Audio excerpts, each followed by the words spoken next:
महान कहानीकार मुंशी प्रेमचंद जी की कालजयी रचनाओं में आपका हार्दिक अभिनंदन है।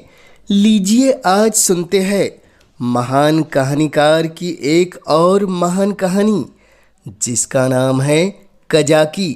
तो लीजिए प्रारंभ करते हैं कहानी। मेरी बाल स्मृतियों में कजाकी एक न मिटने वाला व्यक्ति है। आज 40 साल गुजर गए, लेकिन कजाकी की मूर्ति अभी तक आंखों के सामने नाच रही है। मैं उन दिनों अपने पिता के साथ आजमगढ़ की एक तहसील में था। कजाकी जाति का पासी था। बड़ा ही हंसमुख, बड़ा ही साहसी, बड़ा ही जिंदा दिल। वह रोज शाम को डाक का थैला लेकर आता, रात भर रहता और सवेरे डाक लेकर चला जाता। शाम को फिर उधर से डाक लेकर आ जाता। मैं दिन भर एक उद्विग्न दशा में उसकी राह देखा करता। ज्यों ही 4 बजते व्याकुल होकर सड़क पर आकर खड़ा हो जाता और थोड़ी देर में कजाकी कंधे पर बल्लम रखे उसकी झुनझुनी बजाता दूर से दौड़ता हुआ आता दिखलाई देता। वह सांवले रंग का गठीला लंबा जवान था। शरीर सांचे में ऐसा ढला हुआ कि चतुर मूर्तिकार भी उसमें कोई दोष न निकाल सकता। उसकी छोटी छोटी मूछें उसके सुडौल चेहरे पर बहुत ही अच्छी मालूम होती थी। मुझे देखकर वह और तेज दौड़ने लगता। उसकी झुनझुनी और तेजी से बजने लगती और मेरे हृदय में और जोर से खुशी की धड़कन होने लगती। हर्षा तिरेक में मैं दौड़ पड़ता और एक क्षण में कजाकी का कंधा मेरा सिंहासन बन जाता। वह स्थान मेरी अभिलाषाओं का स्वर्ग था। स्वर्ग के निवासियों को भी शायद वह आंदोलित आनंद न मिलता होगा जो मुझे कजाकी के विशाल कंधों पर मिलता था। संसार मेरी आंखों में तुच्छ हो जाता और जब कजाकी मुझे कंधे पर लिए हुए दौड़ने लगता तब तो ऐसा मालूम होता मानो मैं हवा के घोड़े पर उड़ा जा रहा हूँ। कजाकी डाक खाने में पहुँचता तो पसीने से तर रहता, लेकिन आराम करने की आदत नहीं थी। थैले रखते ही वह हम लोगों को लेकर किसी मैदान में निकल जाता। कभी हमारे साथ खेलता, कभी बिरहे गाकर सुनाता और कभी कहानियाँ सुनाता। उसे चोरी और डाके, मारपीट, भूत प्रेत की सैकड़ों कहानियाँ याद थी। मैं ये कहानियाँ सुनकर विस्मयपूर्ण आनंद में मग्न हो जाता। उसकी कहानियों के चोर और डाकू सच्चे योद्धा होते थे जो अमीरों को लूटकर दीन दुखी प्राणियों का पालन करते थे। मुझे उन पर घृणा के बदले श्रद्धा होती थी। एक दिन की बात है, कजाकी को डाक का थैला लेकर आने में देर हो गई। सूर्यास्त हो गया और वह दिखलाई न दिया। मैं खोया हुआ सा सड़क पर दूर तक आंखें फाड़ फाड़ कर देखता था, पर वह परिचित रेखा न दिखलाई पड़ती थी। कान लगाकर सुनता था, झुनझुन की वह आमोदमय ध्वनि न सुनाई देती थी। प्रकाश के साथ मेरी आशा भी मलिन होती जाती थी। उधर से किसी को आते देखता तो पूछता, कजाकी आता है? पर या तो कोई सुनता ही न था या केवल सिर हिला देता था। सहसा झुनझुन की आवाज़ कानों में आई। मुझे अंधेरों में चारों ओर भूत ही दिखलाई देते थे। यहाँ तक कि माताजी के कमरे में ताक पर रखी हुई मिठाई भी अंधेरा हो जाने के बाद मेरे लिए त्याज्य हो जाती थी। लेकिन वह आवाज़ सुनते ही मैं उसकी तरफ जोर से दौड़ा। हाँ, वह कजाकी ही था। उसे देखते ही मेरी विकलता क्रोध में बदल गई। मैं उसे मारने लगा, फिर रूठ करके अलग खड़ा हो गया। कजाकी ने हंसकर कहा, मारोगे? तो मैं एक चीज लाया हूं, वह नहीं दूंगा। मैंने साहस करके कहा, जाओ, मत देना, मैं लूंगा ही नहीं। कजाकी बोला, अभी दिखा दूं तो दौड़कर गोद में उठा लोगे? मैंने पिघल कर कहा, अच्छा, दिखा दो। कजाकी बोला, तो आकर मेरे कंधे पर बैठ जाओ, भाग चलूं। आज बहुत देर हो गई है, बाबूजी बिगड़ रहे होंगे। मैंने अकड़ कर कहा, पहले दिखा। मेरी विजय हुई। अगर कजाकी को देर का डर न होता और वह 1 मिनट भी और रुक सकता तो शायद पांसा पलट जाता। उसने कोई चीज दिखलाई जिसे वह एक हाथ से छाती से चिपटाए हुए था। लंबा मुंह था और 2 आंखें चमक रही थी। मैंने उसे दौड़कर कजाकी की गोद से ले लिया। यह हिरन का बच्चा था। आह! मेरी उस खुशी का कौन अनुमान करेगा। तब से कठिन परीक्षाएं पास की, अच्छा पद भी पाया, राय बहादुरी भी प्राप्त की, पर वह खुशी फिर न हासिल हुई। मैं उसे गोद में लिए उसके कोमल स्पर्श का आनंद उठाता घर की ओर दौड़ा। कजाकी को आने में क्यों इतनी देर हुई, इसका ख्याल ही नहीं रहा। मैंने पूछा, यह कहाँ मिला कजाकी? कजाकी बोला, भैया, यहाँ से थोड़ी दूर पर एक छोटा सा जंगल है, उसमें बहुत से हिरन हैं। मेरा बहुत जी चाहता था कि कोई बच्चा मिल जाए तो तुम्हें दूँ। आज यह बच्चा हिरनों के झुंड के साथ दिखलाई दिया। मैं झुंड की ओर दौड़ा तो सब के सब भागे। यह बच्चा भी भागा, लेकिन मैंने पीछा न छोड़ा और हिरन तो बहुत दूर निकल गए, यही पीछे रह गया। मैंने इसे पकड़ लिया, इसी से इतनी देर हुई। यूं ही बातें करते करते हम दोनों डाक खाने पहुँचे। बाबूजी ने मुझे न देखा, हिरन के बच्चे को भी नहीं देखा। कजाकी ही पर उनकी निगाह पड़ी। बिगड़ कर बोले, आज इतनी देर कहाँ लगाई? अब थैला लेकर आया है, उसे लेकर क्या करूं? डाक तो चली गई, बता तूने इतनी देर कहाँ लगाई? कजाकी के मुंह से आवाज न निकली। बाबूजी ने कहा, तुझे शायद अब नौकरी नहीं करनी है, नीच है ना? पेट भरा तो मोटा हो गया, जब भूखों मरने लगेगा तो आंखें खुलेगी। कजाकी चुपचाप खड़ा रहा। बाबूजी का क्रोध और बढ़ा। वह बोले, अच्छा, थैला रख दे और अपने घर की राह ले। सुअर, अब डाक लेके आया है, तेरा क्या बिगड़ेगा? जहाँ चाहेगा मजूरी कर लेगा, माथे तो मेरा आएगा, जवाब तो मुझे तलब होगा। कजाकी ने रुआसे स्वर में कहा, सरकार, अभी कभी देर न होगी। बाबूजी बोले, आज क्यों देर की, इसका जवाब दे। कजाकी के पास इसका कोई जवाब नहीं था। आश्चर्य तो यह था कि मेरी भी जबान बंद हो गई। बाबूजी बड़े गुस्से वाले थे, उन्हें काम बहुत करना पड़ता था, इसी से बात बात पर झुंझला पड़ते थे।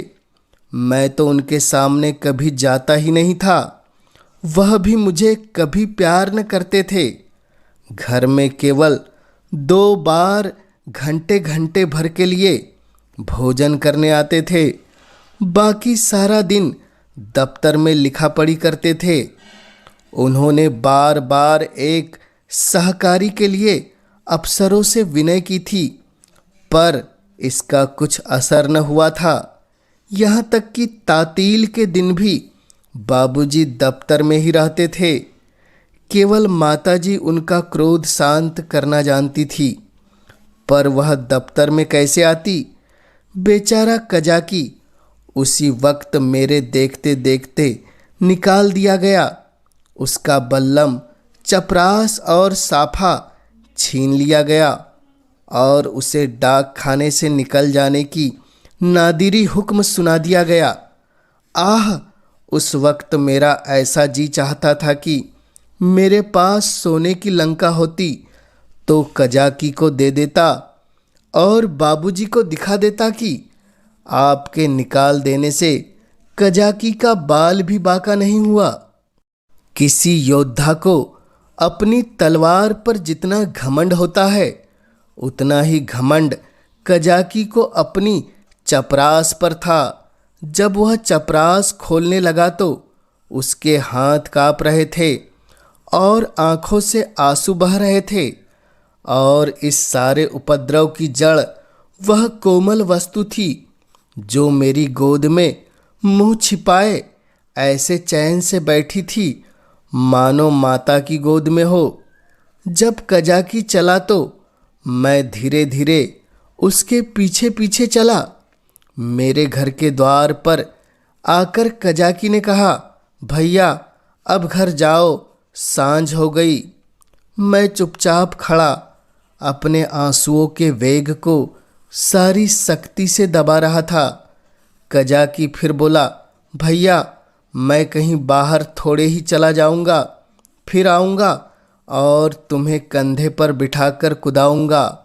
बाबूजी ने नौकरी ले ली है तो क्या इतना भी न करने देंगे? तुमको छोड़कर मैं कहीं नहीं जाऊंगा भैया। जाकर अम्मा से कह दो कजाकी जाता है, उसका कहा सुना माफ करे। मैं दौड़ा हुआ घर गया, लेकिन अम्मा जी से कुछ कहने के बदले बिलख बिलख कर रोने लगा। अम्मा जी रसोई के बाहर निकलकर पूछने लगी, क्या हुआ बेटा, किसने मारा? बाबूजी ने कुछ कहा?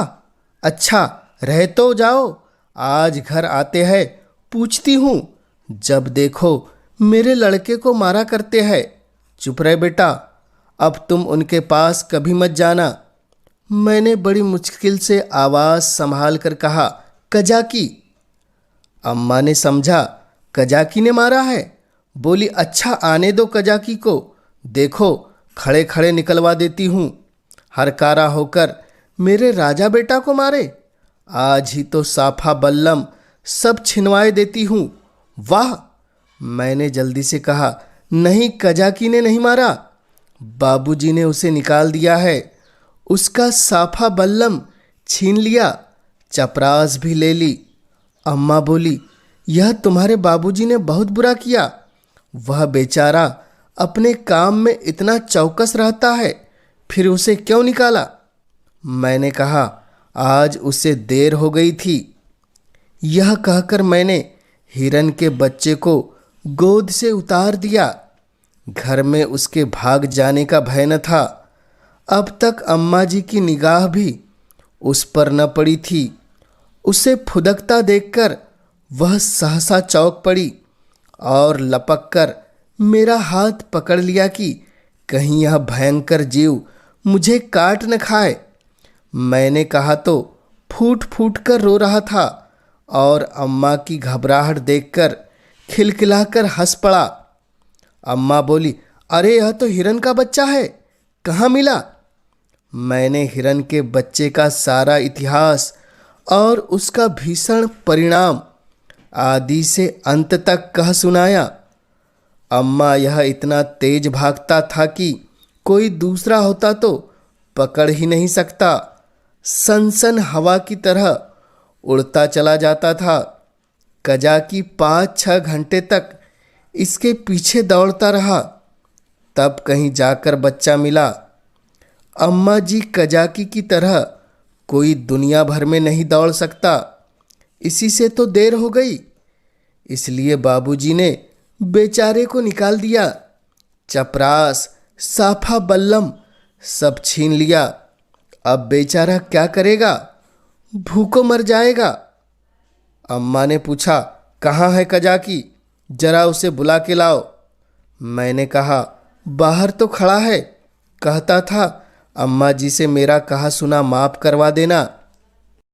अब तक अम्मा मेरे वृतांत को दिल लगी समझ रही थी। शायद वह समझती थी कि बाबूजी ने कजाकी को डांटा होगा, लेकिन मेरा अंतिम वाक्य सुनकर संशय हुआ कि सचमुच तो कजाकी बर्खास्त नहीं कर दिया गया। बाहर आकर कजाकी कजाकी पुकारने लगी, पर कजाकी का कहीं पता न था। मैंने बार बार पुकारा, लेकिन कजाकी वहाँ न था।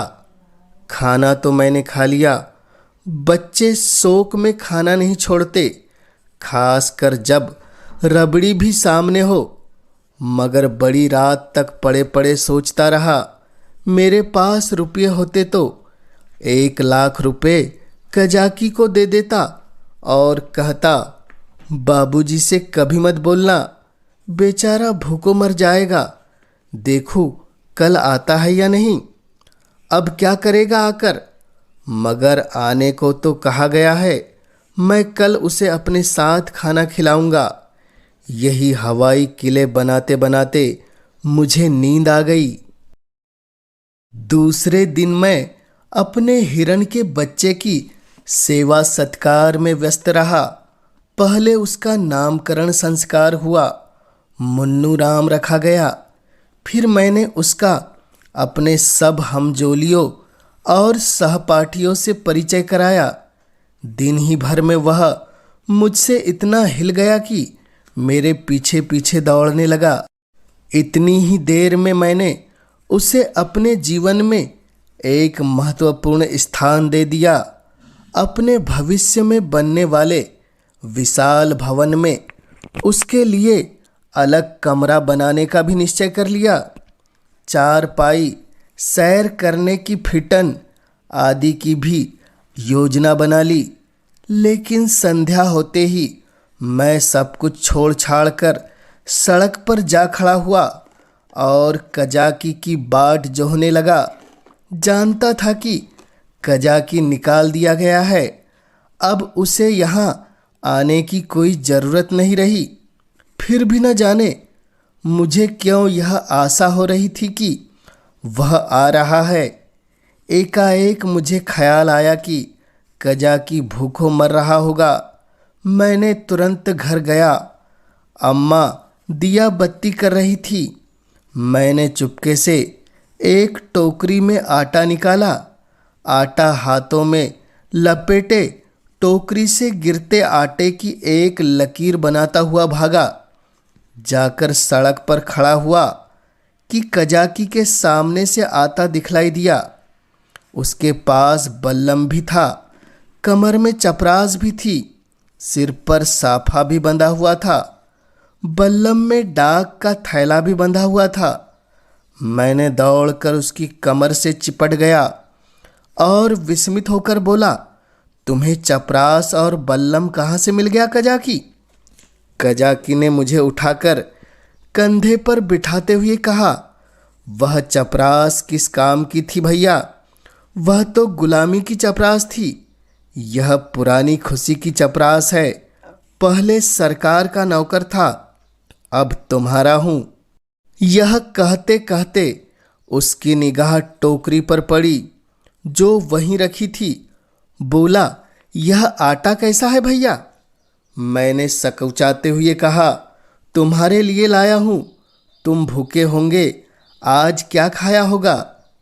कजाकी बोला, आंखें तो मैं न देख सका, उसके कंधों पर बैठा हुआ था। हाँ, उसकी आवाज़ से मालूम हुआ कि उसका गला भर आया है। बोला, भैया क्या रूखी ही रोटियां खाऊंगा? दाल, नमक, घी और तो कुछ नहीं है। मैं अपनी भूल पर बहुत लज्जित हुआ। सच तो है, बेचारा रूखी रोटियां कैसे खाएगा? लेकिन नमक, दाल, घी कैसे लाऊं? अब तो अम्मा चौके में होगी। आटा लेकर तो किसी तरह भाग आया था। अभी तक मुझे न मालूम था कि मेरी चोरी पकड़ ली गई। आटे की लकीर ने सुराग दे दिया है। अब ये 3-3 चीज़ें कैसे लाऊंगा? अम्मा से मांगूंगा तो कभी न देगी। एक एक पैसे के लिए तो घंटों रुलाती है। इतनी सारी चीज़ें क्यों देने लगी? एकाएक मुझे एक बात याद आई। मैंने अपनी किताबों के बस्ते में कई आने पैसे रख छोड़े थे। मुझे पैसे जमा करके रखने में बड़ा आनंद आता था। मालूम नहीं अब वह आदत क्यों बदल गई। अब भी वही हालत होती तो शायद इतना फाके मस्त न रहता। बाबूजी मुझे प्यार तो कभी न करते थे, पर पैसे खूब देते थे। शायद अपने काम में व्यस्त रहने के कारण मुझसे पिंड छुड़ाने के लिए इसी नुस्खे की सबसे आसान समझते थे। इनकार करने में मेरे रोने और मचलने का भय था। इस बाधा को वह दूर ही से टाल देते थे। अम्मा जी का स्वभाव इसके ठीक प्रतिकूल था। उन्हें मेरे रोने और मचलने से किसी काम में बाधा पड़ने का भय नहीं था। आदमी लेटे लेटे दिन भर रोना सुन सकता है। हिसाब लगाते हुए जोर की आवाज़ से ध्यान बढ़ जाता है। अम्मा मुझे प्यार तो बहुत करती थी, पर पैसे का नाम सुनते ही उनकी त्योरियां बदल जाती थी। मेरे पास किताबें नहीं थी। हाँ, एक बस्ता था जिसमें डाक खाने के 2-4 फार्म तह करके पुस्तक रूप में रखे हुए थे। मैंने सोचा, दाल नमक और घी के लिए क्या उतने पैसे काफ़ी ना होंगे? मेरी तो मुट्ठी में नहीं आते। यह निश्चय करके मैंने कहा, अच्छा मुझे उतार दो तो मैं दाल और नमक ला दूँ, मगर रोज़ आया करोगे ना? कजाकी बोला, भैया खाने को दोगे तो क्यों ना आऊँगा? मैंने कहा, मैं रोज़ खाने को दूंगा। कजाकी बोला, तो मैं रोज़ आऊँगा। मैं नीचे उतरा और दौड़ दौड़ कर सारी पूंजी उठा लाया। कजाकी को रोज़ बुलाने के लिए उस वक्त मेरे पास कोहिनूर हीरा भी होता तो उसको भेंट करने में मुझे पसो पेश न होती। कजाकी ने विस्मित होकर पूछा, ये पैसे कहाँ पाए भैया? मैंने गर्व से कहा, मेरे ही है। कजाकी बोला, तुम्हारी अम्मा जी तुमको मारेगी, कहेगी कचाकी ने फुसलाकर मंगवा लिए है। भैया इन पैसों की मिठाई ले लेना और आटा मटके में रख देना। मैं भूखों नहीं मरता। मेरे 2 हाथ है, मैं भला भूखों मर सकता हूँ? मैंने बहुत कहा कि पैसे मेरे हैं, लेकिन कजाकी ने नहीं लिए। उसने बड़ी देर तक इधर उधर की सैर कराई, गीत सुनाए और मुझे घर पहुंचाकर चला गया। मेरे द्वार पर आटे की टोकरी भी रख दी। मैंने घर में कदम रखाई था कि अम्मा जी ने डांट कर कहा, क्यों रे चोर, तू आटा कहाँ ले गया था? अब चोरी करना सीखता है? बता किसको आटा दे आया, नहीं तो तेरी खाल उधेड़ कर रख दूंगी। मेरी नानी मर गई। अम्मा क्रोध में सिहनी हो जाती थी। सिट पिटाकर बोला, किसी को तो नहीं दिया? अम्मा बोली, तूने आटा नहीं निकाला? देख कितना आटा सारे आंगन में बिखरा पड़ा है। मैं चुप खड़ा था। वह कितना ही धमकाती थी, चुमकारती थी, पर जबान न खुलती थी। आने वाली विपत्ति के भय से प्राण सूख रहे थे। यहाँ तक कि यह भी कहने की हिम्मत न पड़ती थी कि बिगड़ती क्यों हो, आटा तो द्वार पर रखा है। और न उठाकर लाते ही बनता था। मानो क्रिया शक्ति ही लुप्त हो गई हो, मानो पैरों में हिलने की सामर्थ्यता ही नहीं। सहसा कजाकी ने पुकारा, बहू जी आटा द्वार पर रखा हुआ है, भैया मुझे देने के लिए लाए थे। यह सुनते ही अम्मा द्वार की ओर चली गई। कजाकी से वह पर्दा न करती थी। उन्होंने कजाकी से कोई बात की या नहीं यह तो मैं नहीं जानता, लेकिन अम्मा जी खाली टोकरी लिए हुए घर में आई। फिर कोठरी में जाकर संदूक से कुछ निकाला और द्वार की ओर गई। मैंने देखा कि उनकी मुट्ठी बंद थी। अब मुझसे वहाँ खड़े रहा न गया। अम्मा जी के पीछे पीछे भी गया। अम्मा ने द्वार पर कई बार पुकारा, मगर कजाकी चला गया था। मैंने बड़ी धीरता से कहा, मैं जाकर खोज लाऊं अम्मा जी। अम्मा जी ने किवाड़ बंद करते हुए कहा, तुम अंधेरे में कहाँ जाओगे? अभी तो यहीं खड़ा था। मैंने कहा कि यही रहना, मैं आती हूँ। तब तक न जाने कहाँ खिसक गया। बड़ा संकोची है, आटा तो लेता ही नहीं गया। मैंने जबरदस्ती उसके अंगोछे में बांध दिया। मुझे तो बेचारे पर बड़ी दया आती है। न जाने बेचारे के घर में कुछ खाने को है भी या नहीं। रुपए लाई थी कि दूंगी, पर न जाने कहाँ चला गया। अब तो मुझे भी साहस हुआ। मैंने अपनी चोरी की पूरी कथा कह डाली। बच्चों के साथ समझदार बच्चे बनकर माँ बाप उन पर जितना असर डालते हैं, जितनी शिक्षा दे सकते हैं, उतने बूढ़े बनकर नहीं। अम्मा जी ने कहा, तुमने मुझसे पूछ क्यों नहीं लिया? क्या मैं कजाकी को थोड़ा सा आटा न देती? मैंने उसका उत्तर नहीं दिया। दिल में कहा, इस वक्त तुम्हें कजाकी पर दया आ गई है, जो चाहे दे डालो। लेकिन मैं मांगता तो मारने दौड़ती।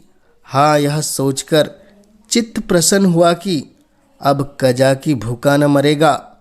अम्मा जी उसे रोज खाने को देगी और वह रोज मुझे कंधे पर बिठाकर सैर कराएगा।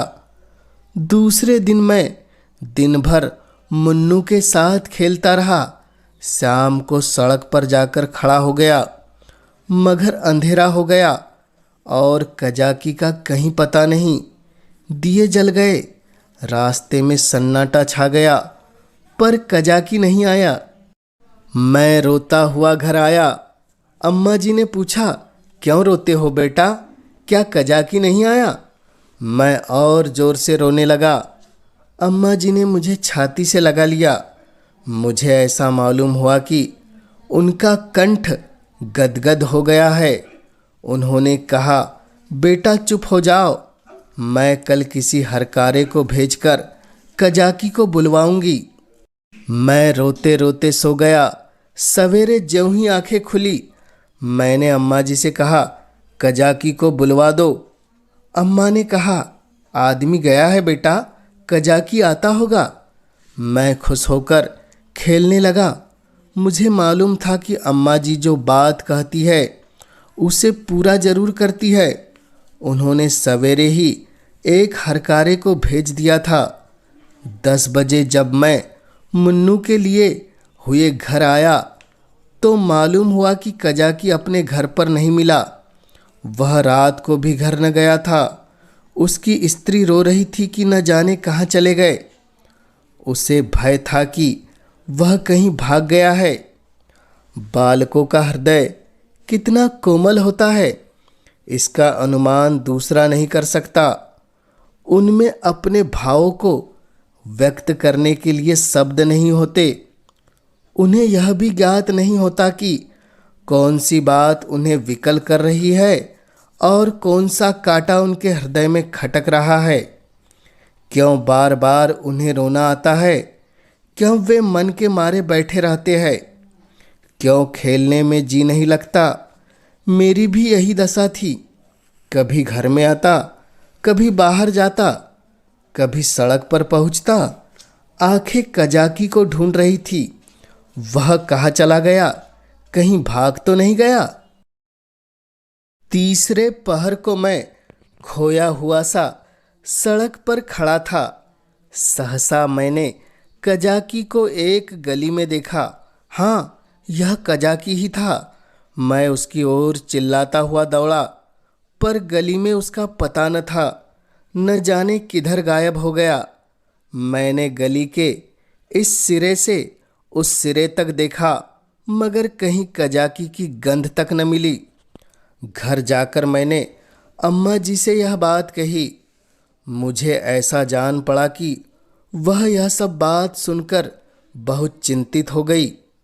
इसके बाद 2-3 दिन तक कजाकी नहीं दिखाई दिया। मैं भी अब उसे कुछ कुछ भूलने लगा। बच्चे पहले जितना प्रेम करते हैं, बाद में उतने ही निष्ठुर भी हो जाते हैं। जिस खिलौने पर प्राण देते हैं उसी को 2-4 दिन बाद पटक कर तोड़ देते हैं। 10-12 दिन और बीत गए। दोपहर का समय था। बाबूजी खाना खा रहे थे।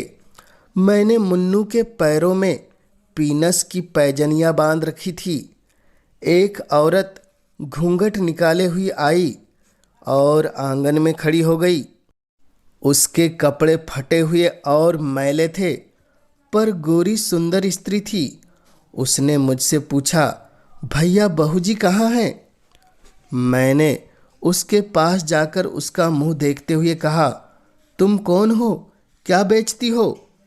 औरत बोली, कुछ बेचती नहीं हूँ, तुम्हारे लिए यह कमल गट्टे लाई हूँ। भैया तुम्हें तो कमल गट्टे बहुत अच्छे लगते हैं ना? मैंने उसके हाथों में लटकती हुई पोटली को उत्सुक नेत्रों से देखकर पूछा, कहाँ से लाई हूँ? औरत बोली, तुम्हारे हरकारे ने भेजा है भैया। मैंने उछलकर पूछा, कजाकी ने? औरत ने सिर हिलाकर कहा, हाँ। कहाँ और पोटली खोलने लगी। इतने में अम्मा जी भी रसोई से निकल कर आई। उसने अम्मा के पैरों का स्पर्श किया। अम्मा ने पूछा, तू कजाकी की घरवाली है ना? औरत ने सिर झुका लिया। अम्मा बोली, आजकल कजाकी क्या करता है? औरत ने रो रो कर कहा, बहू जी, जिस दिन से आपके पास से आटा लेकर गए हैं उसी दिन से बीमार पड़े हैं। बस भैया भैया किया करते हैं। भैया ही में उनका मन बसा हुआ है। चौक चौक कर भैया भैया कहते हुए द्वार की ओर दौड़ते हैं। न जाने उन्हें क्या हो गया बहू जी।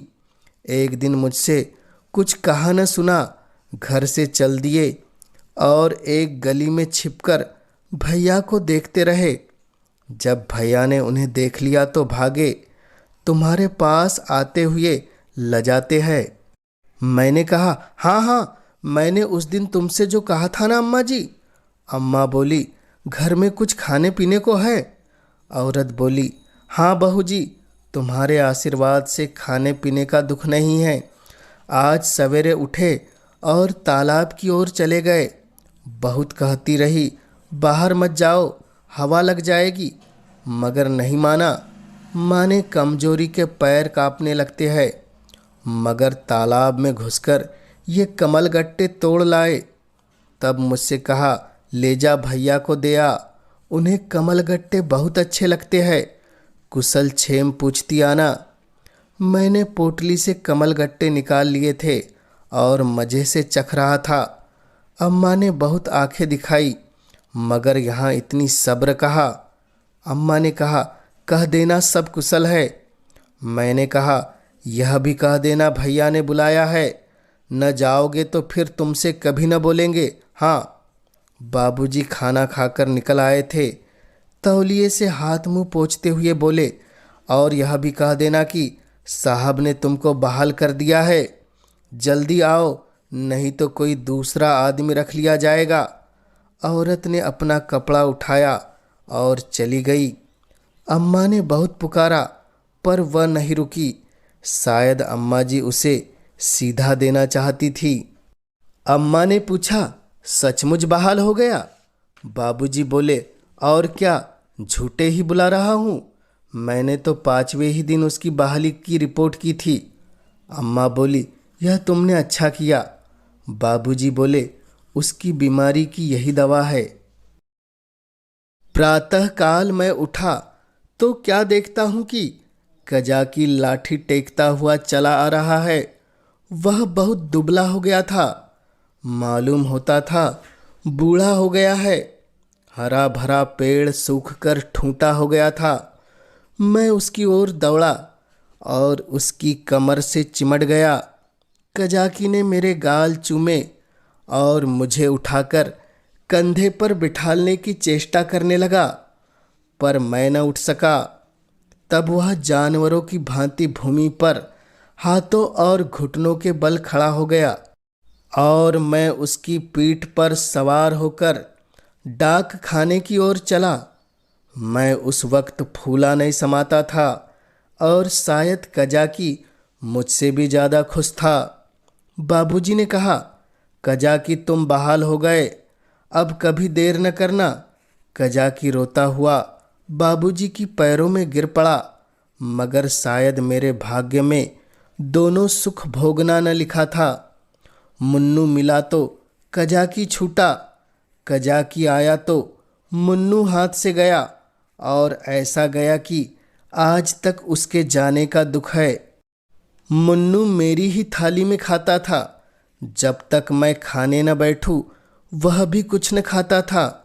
उसे भात से बहुत ही रुचि थी, लेकिन जब तक खूब घी न पड़ा, उसे संतोष न होता था।